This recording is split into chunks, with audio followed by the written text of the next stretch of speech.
Good morning, friends. How are you? Morning, friends. How are you today?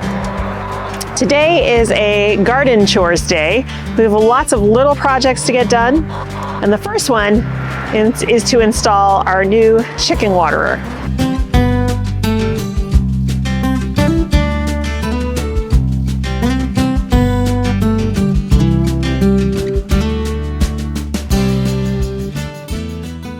Okay, so we're starting out in the chicken coop this morning, and the camera is on top of the coop, and they're walking on the coop, which is why the camera is rocking and rolling.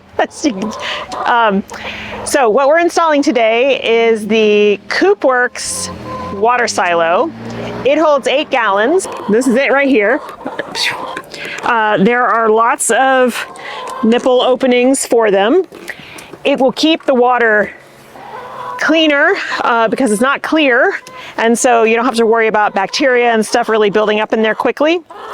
And the main reason I got this, I hear ya. The main reason I got this is because you install it by hammering this heavy duty thing into the ground, and then there's a pole that goes on top, and then the silo goes on top of that. And the reason I needed that is that their current waterer is really good. I like it. It holds about 3 gallons, but they frequently, from scratching around it, knock it over and it gets emptied of water. So this thing won't be going anywhere because it'll be hammered into the ground.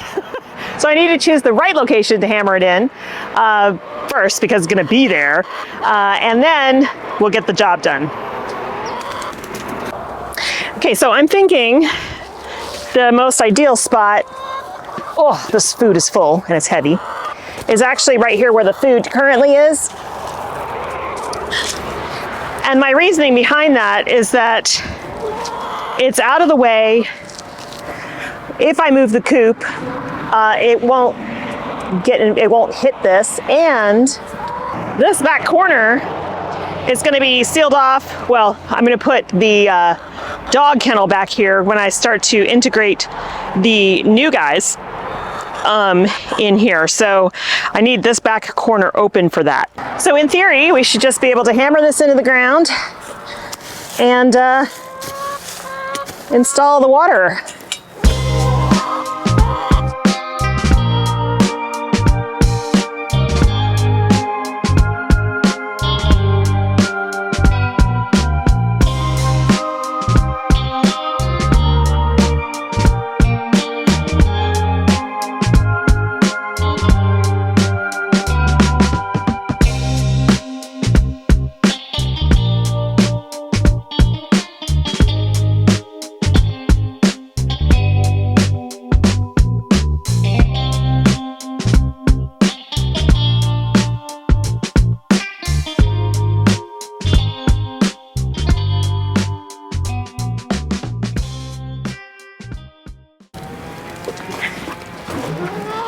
Okay, ladies.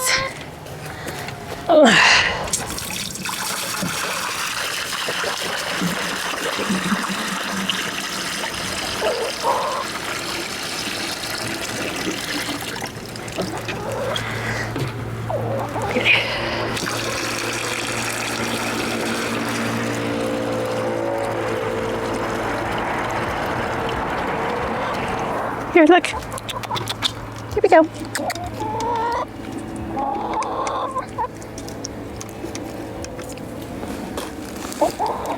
See? All right, there's about 4 gallons in there. I'll add an extra gallon every day. You figure it out? Good girl. Good girl. Okay, the next job, I need to scoop out their dust bath area, and I'm using this this stuff, which is herbs and stuff for the dust bath. Helps kill mites.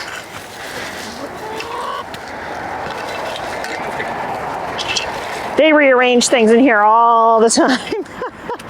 So I'm constantly moving stuff around. Chickens love to dig. And yes, this is leftover watermelon rind. It will just compost in here. All right.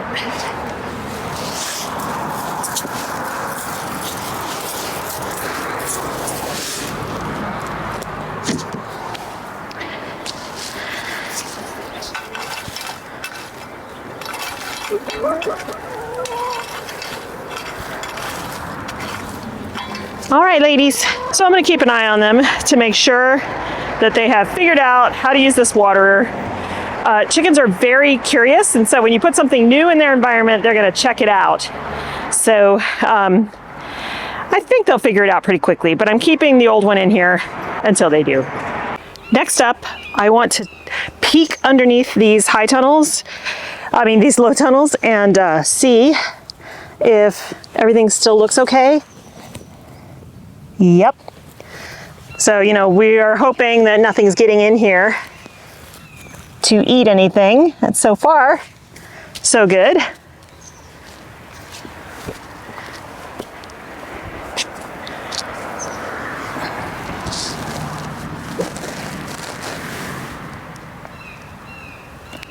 All right, and it's warmer under there. It's not necessarily a good thing for fall or stuff, but everything's still looking good. Everything's still surviving. No critters have gotten it yet. Let's hope none do. Really like to have all of those fall vegetables. Okay, so the next thing we're gonna do is trim up all of the blackberry bushes. Now these small guys down here aren't going to need a trim. I just planted them in the fall. All I've done is weave their canes through the fence. That'll be enough for this year. These canes will be the fruit-bearing ones next year for these blackberries. And again, these are triple crown thornless blackberries. This guy I might have to tie to the fence because it's a little harder to do that with. So, but let's go look at the big ones. Here's one, still got a couple of berries on there. But you can see, oh look, it's tried to. Okay, so these long canes need to be tamed. These are the fruit-bearing canes for next year. And that's just on that one. Here's another cane that came off that same one. This is like 10 feet long. So all of those need to be cut back and woven into the fence. I have to do the same for those three. They're just enormous, which is great. So the first thing I'm gonna do is cut off all of the canes that bore fruit this year because they're done. They won't bear fruit again. I'll do that first and then we'll see what we've got.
Okay, project done. I love when things get tidied up like this.